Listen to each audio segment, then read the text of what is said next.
Hello, this tutorial video will show you how to set date and time. Press the power key once to start the screen. Press the M key once to get into the main menu.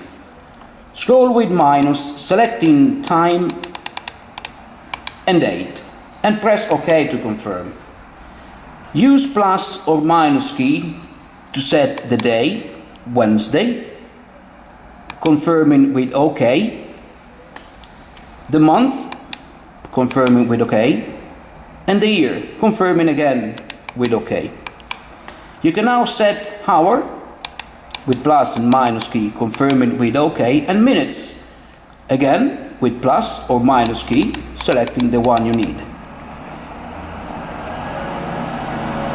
You can now press the OK key for a while to confirm data.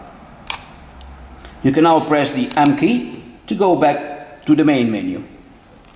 Please visit website www.edilkamin.com for further details on all our products.